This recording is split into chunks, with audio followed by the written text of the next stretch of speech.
entry into that process. And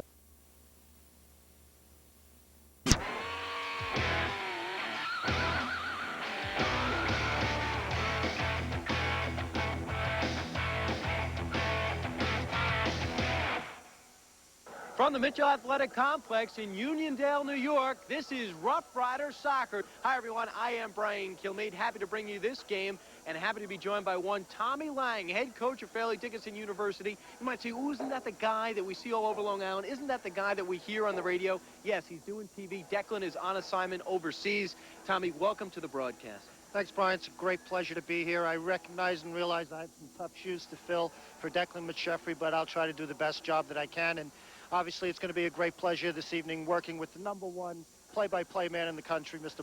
Brian Kilmeade. Well, that's a very nice thing to say, and he read it right off the teleprompter just like I wrote it. Tommy, the Stingrays come in having lost to the Rough Riders at home in a hard-fought contest, 1-0. How are they approaching this game?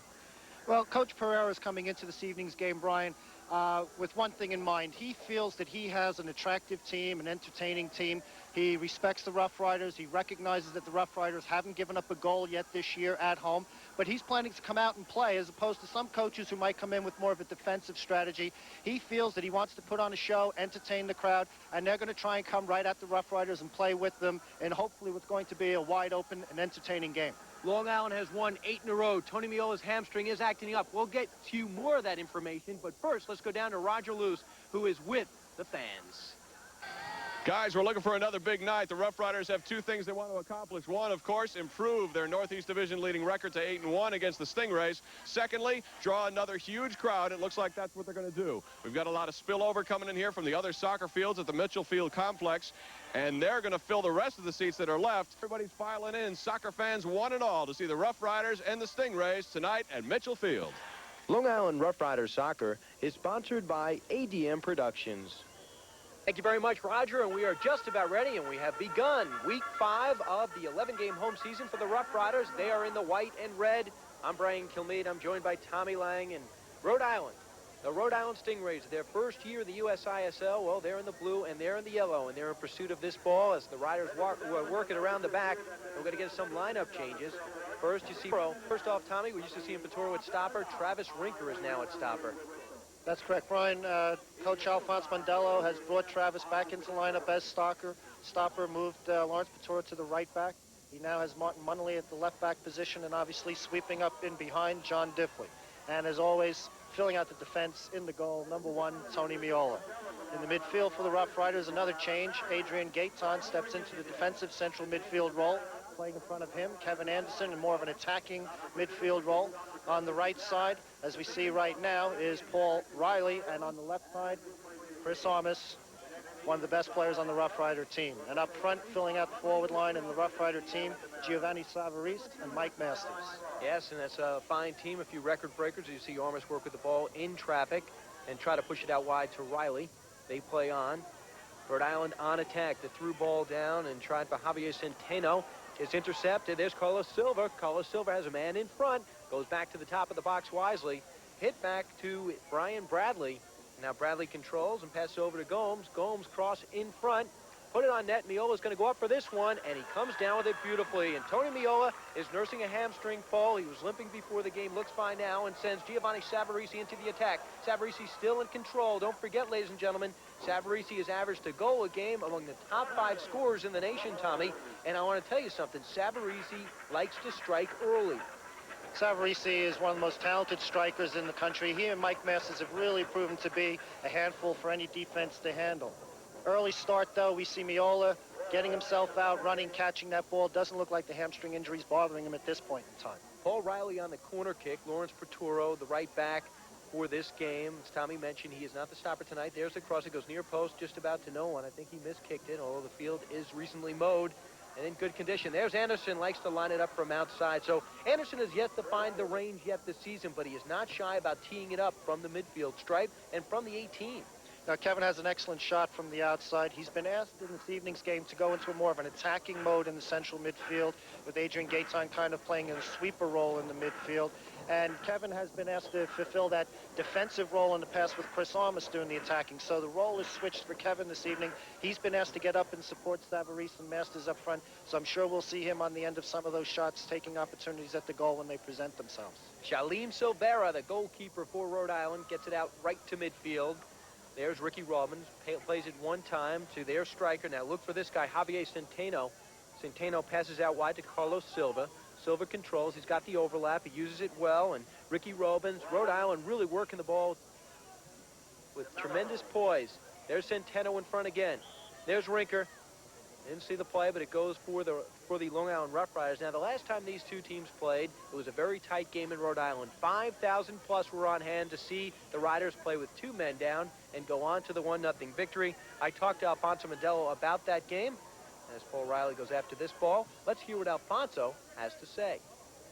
It was a tough, difficult game. It was their home opener. We had a couple of players red-carded, and we played with 9 men. We got a goal with Savarese, scored a great goal with 9 men, and we were able to hold on. This is a new team in the league. To have a couple of tricky players in midfield that we got to watch out for. And they've won 2 games since we our last meeting. It's a team that I would find a little bit difficult because they do try to play. They have some skillful players. But again, if we keep on rolling and we keep on playing our game, we should be okay today.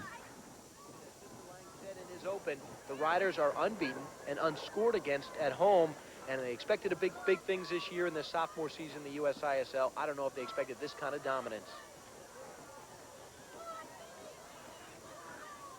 Anderson in traffic, passes it out wide. Riley to Gaetan, the one-time in traffic. Toro wins the tackle. Wisely feeds Masters. Masters healthy. We understand he was nursing the flu last game. Had a virus. Only played a half a game. Number 13, 6'4".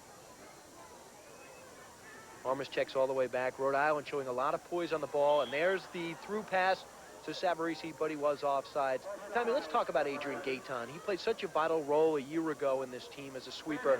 He didn't find himself in the lineup to start the season. He's used to being a starter wherever he's been. How does he handle that psychologically? Well, I'm sure it was a difficult adjustment for him. John Diffley came in and did an excellent job stepping into the sweeper role at the back.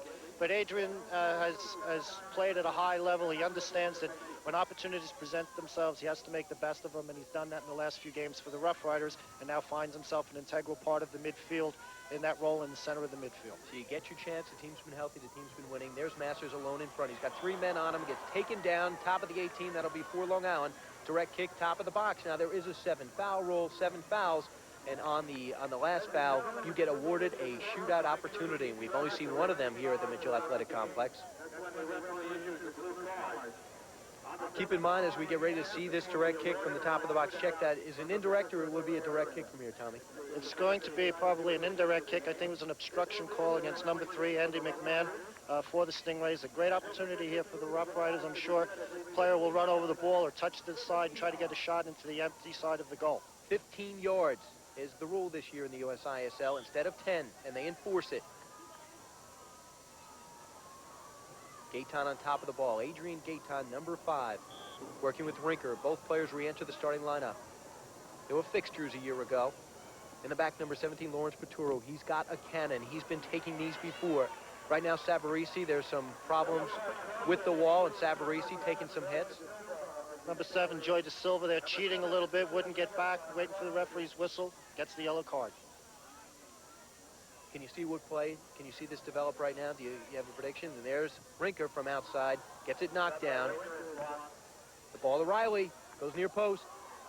Saves Shalim Silvera.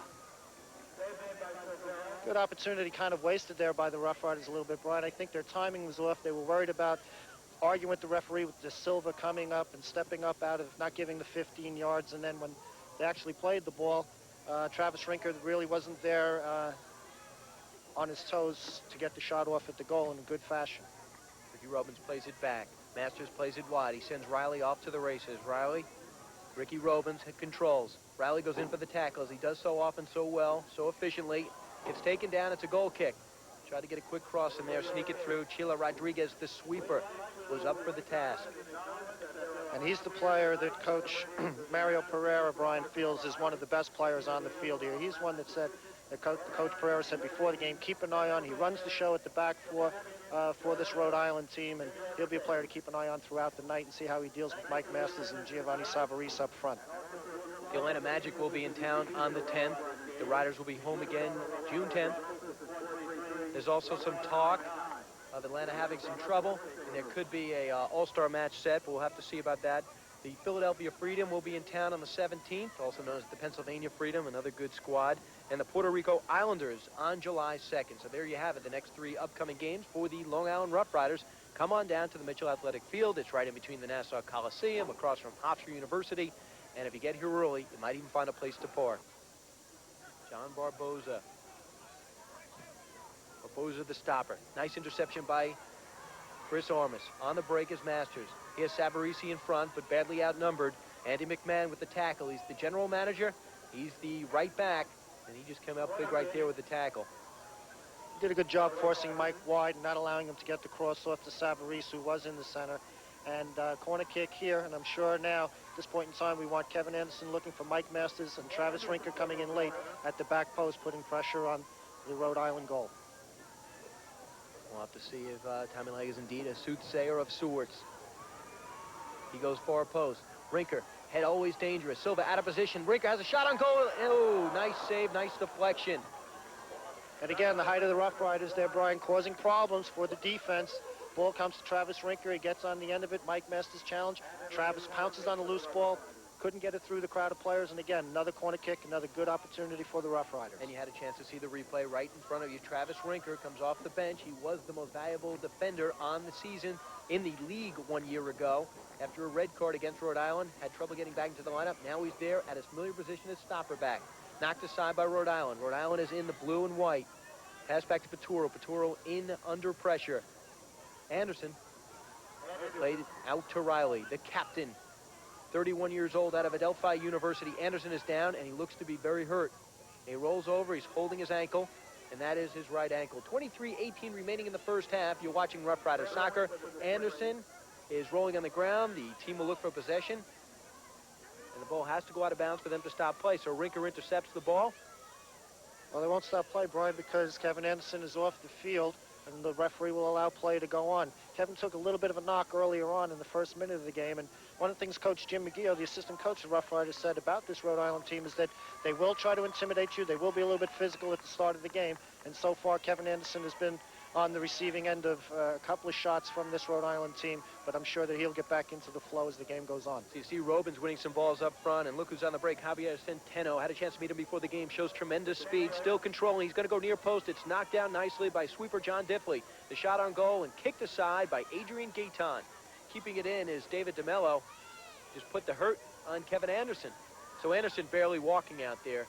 He's trying to walk it off, and I think Alfonso Modelo is keeping a close eye on the injury. There's some communication between Rinker and Miola.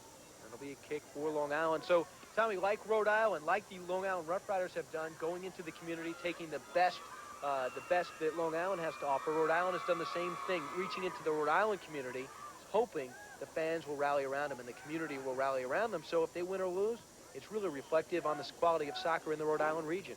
It's a very good region. There's a league up there called the Lazo League with also a great number of Portuguese players that come out of that area in the Providence area. And that's where this team has gone and got most of their players, and it's evidently paid off because of the crowd that they had, typified by the Long Island game up there where they had 5,000 people. They're a team that's still trying to find themselves. They're a little bit young. They're a little bit inexperienced. As they go on, you can see that there's some individually talented players here. They're going to be a force to be reckoned with in the league in the next year or so. Lost to Long Island 1-0. They lost to New Hampshire 1-0. Lost 3-2 to Milwaukee in overtime. As you see, Masters try to get something going on the counterattack. Nice interception by Riley. 1-2. Riley in the middle. Nice one time, but it was red. That was by Rodriguez. Passed out wide. So Rhode Island doing some switching of their own. There's Centeno on the break, so he has 2 goals this season. Number 10 goes into the box. There's no one around. That's Robins moving into the offense. He took a shot from 35 yards out. He'll try it again. So he wants to put it on Miola. He had the space. He decided to take the shot. We just had a chance to see Tony Miola not take the goal kick. That's indicative of perhaps his hamstring bother him because he has a tremendous foot. At least the Jets thought so. There's Riley in the break, right up the middle. Riley Oh, and taken down hard, but I'm not sure what they're going to call. They're going to say play on. Riley lays down, hopes to get a penalty out of it, and let's hope he's not hurt for good.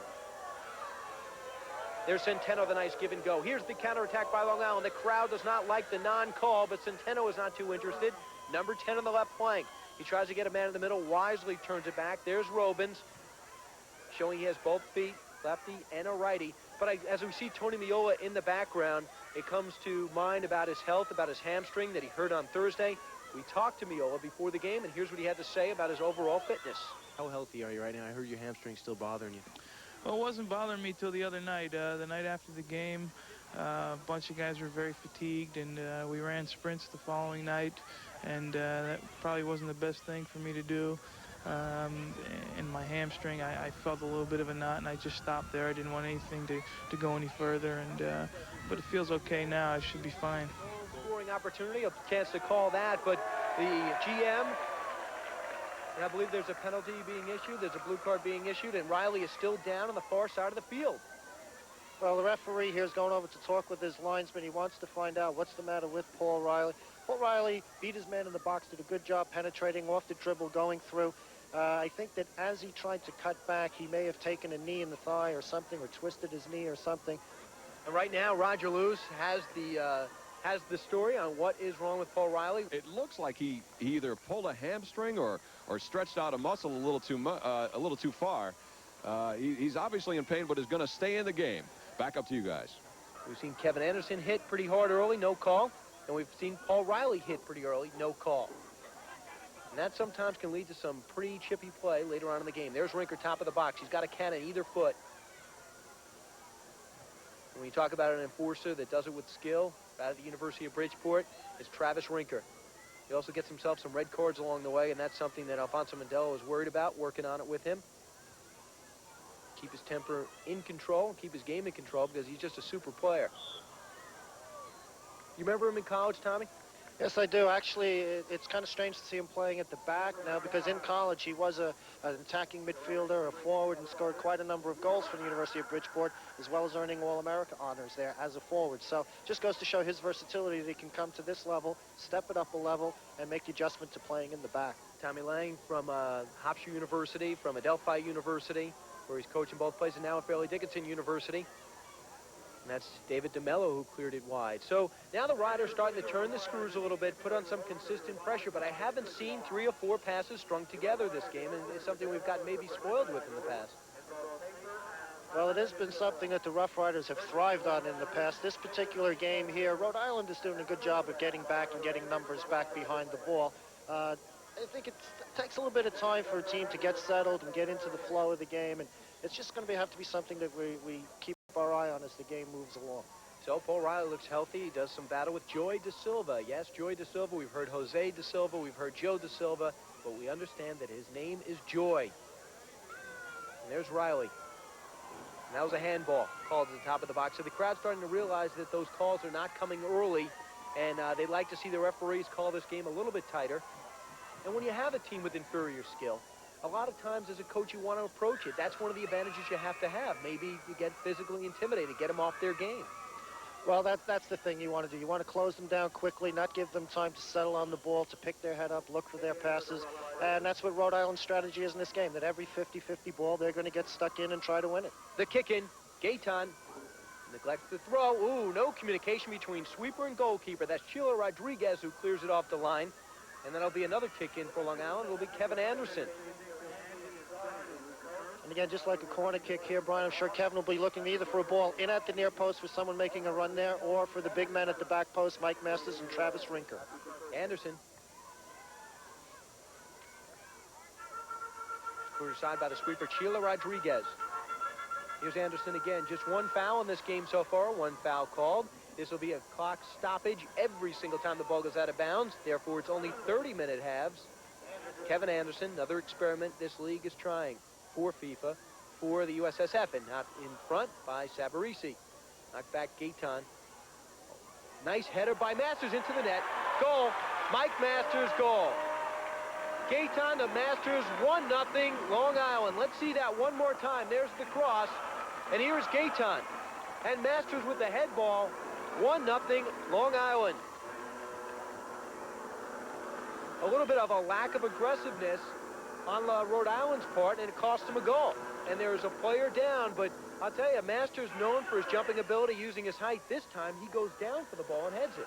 Yes, you're watching this game from last Saturday night. You're watching it at 5 o'clock. The games are played at 7:30 in 2 weeks. 1 week from when you're seeing this game, you'll have a chance to come down and join Long Island, the Rough Rider fans, 4,000 plus. If today and all the past other 4 games are any indication, anything to go by, 4,000 plus who are going to be on hand to watch and take in Long Island as they continue to dominate this Northeast Division. So you can do that, and that game time is 7:30. It'll be against Atlanta, and that'll be on June 10th. That'll be followed on the 17th by a shot at the Philadelphia Freedom, or the Pennsylvania Freedom, and the Puerto Rico Islanders in on July 2nd. And don't forget July 5th, where the under-23 U.S. Olympic team will be in town. And one of the players that I think could play on that team is on the Riders roster right now, and that is Chris Ormus. Here's the cross. Goes far post. Centeno is there. Number 10. He's already shown speed, quickness, great ball control.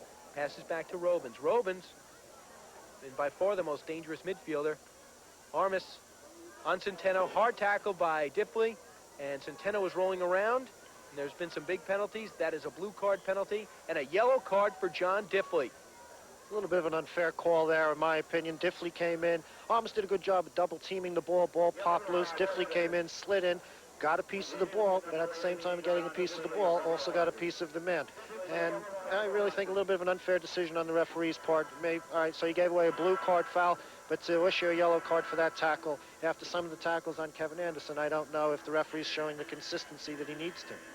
Well, Coach, could it be the fact that maybe he feels as though this game is getting a little bit out of his control and he wants to start tightening it up? Well, that may be that he wants to, excuse me, he feels that he needs to get a little bit sterner control of the game, but the referee can also do that by issuing verbal warnings and talking to players, and without having to hand out cards every time that there's an incident on the field. Joey De Silva will get the penalty. Into the top of the box, the one time in and cleared out by Ormus. So they dodged a bullet there, did Long Island. There's the header by Ormus. The give and go. Didn't go. A lot of traffic. A lot of congestion on the right side. They still work it there. There's Anderson. Plays the easy ball. Paturo. Used to playing in the middle, but the double through ball. There's the wing cut. There's Ormus. Plays it right in front flat. Who's there but Paul Riley? A shot on goal. Saved by Silvera. Good work by Chris Armas. This is what Jim McGill, the assistant coach for the Rough Riders, said that they wanted to do before the game, is get players in behind the defense. They felt that Mike Masters and Giovanni Savarese were doing an awful lot of work up front, and what they needed to do was get more play from the flank, and that's the result. Armas was moved out of the center of the midfield to the wide position to utilize his speed and quickness to do exactly what he did there, get in behind the defense and put those crosses in front for the big men to finish up front. This is Rough Riders soccer. The Riders on top 1-0, yet to yield a goal at home. This is their 5th game at home. They've won 8 in a row. And Rhode Island has come out. They've played some physical soccer trying to get Long Island off their game, and the penalties continue to come fast and furious, and the hits after the ball continue to come fast and furious. And when you deal with players at this level, this size, with this type of strength, at this portion of their career, you're talking about serious injuries. It's also a situation the Rough Riders have got a 1-0 lead. They've got to maintain their composure. They've got to maintain their discipline at the back and not get caught up in the physical play. They're a skillful enough team that they can deal with the Rhode Island tactics by playing the ball quickly and doing what they have to do. Centeno was offsides. 7 fouls, you'll see a shootout. We've seen one of them. We saw it against the Albany Alley-Cats. There are 3 fouls for Long Island, and keep an eye on that so you can keep your 7-foul book out and home and kind of follow along, because there's just 1 foul right now for Rhode Island, as you see the takedown right at midfield. And there again, Kevin Anderson getting caught in the middle of it. Number 11, Carlos Silva. If there's ever a time for a blue card, that's it. Carlos Silva comes in with 2 feet and swipes at the ball. That's the situation that the referee should pull out a blue card foul for, or even a yellow card. If John Diffley's foul is a yellow card, then that one there, in my opinion, is also a yellow card. Armas. Chris Armas has been told, get to the goal more this year. If there's anything I want you to work on, Chris, says Alfonso Mandello, it is becoming more of a goal-scoring threat. He's scored 3 tallies already this year. He has 4 assists, and he has been going on goal more. He had a goal call back a week ago. As you see, Riley, always dangerous. Something about Paul Riley, and you've coached him, and you've also coached against him. He's always dangerous. He always looks dangerous with the ball as Paturo hits it into the box. Beautiful save by Shailene Silvera. Yeah, Brian, to go back to your point on Paul Riley, Paul's an experienced player, but he's still got great quickness, great ability to deal with the ball, and he's one of the best dribbling players of a ball that you'll see in this country. And as a result, he causes all kinds of problems for defenders. And he's very, very active, and he's very, very difficult to contain and mark up front. And because of that, he's had a long and successful career over here in the United States. 31-year-old Paul Riley, compare him to the 22-year-old you coached against and coached. Well, he had a lot more hair when he was younger, and he was a little bit more better looking back then. But he was better looking.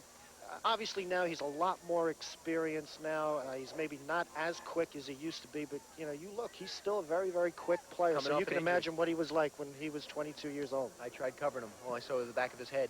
So Rodriguez sends Centeno into the corner, and Paturo allows him to turn. Knocked down nicely by Lawrence Paturo.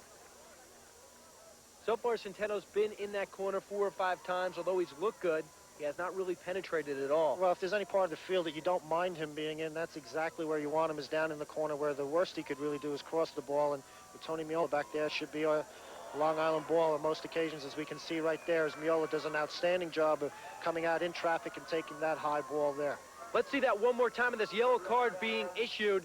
One more time. Look at the long throw by the general manager and fullback Andy McMahon. And up there is Miola in traffic, comes down with it. And a yellow card for Centeno. And Centeno reaches his hand out to Miola, but damage has been done. The biggest shock I had in meeting him in person, the size of it. Big guy. Tony's a very big guy, but very, very agile also for a big guy, and with great quickness. And obviously all of those talents and all those abilities put together cause him to be the #1 goalkeeper in the U.S., and that's evident by him participating for the national team in the recent World Cup. Yeah, he played in every single international match over the last 8 years, and he's played every minute for the U.S. in national team competition and in World Cup competition. 7:44 remaining in the first half. Brian Kilmeade joined by Tommy Lang, head coach of Fairleigh Dickinson University. And Tommy makes me say that 2 or 3 more times. Help him in the recruiting wars. Is it true Adelphi steals a lot of your players? Well, no, when I was at Adelphi, I helped bring all the good players into Adelphi. Ever since I've left, they have had a tendency to go downhill the last bit in the last few years, while Fairleigh Dickinson has come up. But the one player I have to say in my whole lifetime of coaching soccer out here on Long Island, and I coached most of these players for the Rough Riders at one point in time or another in my younger days, was that I did miss my opportunity to have Brian Kilmeade play for me. Well, it's something that I will regret and rue to this day. You know what? There's nothing you can do about it. I think you should move on. Centeno, rally in pursuit. Very evenly matched first half. Carlos Silva taken down. Rinker steps up. Stiffly backs off wisely. Munnelly trying for one last offensive thrust. 46 seconds remaining in the first half. On this cool night, this Saturday evening, the Riders come in riding an 8-game winning streak. 8-1 after opening the season, as they did their first year, with a loss. One of the things for the Rough Riders, though, that a few of the players have mentioned, and Coach Alphonse Mondello has mentioned, is that the last couple of games, they haven't really been as sharp as they were at the beginning of the season, and I think we can see that here today, that they're not really quite as crisp as they normally are. 30 seconds left. Riley controls. Might have given up on it a little bit early. Nice give and go by Gaetan. He never got it back. Riley looks a little bit winded. That's a rarity. David DeMello. Centeno. 16 seconds remaining in the first half. Joy De Silva. Tackle won by Munnelly, and that should do it. Offside by Sabarisi. 9 seconds left. They'll take the kick.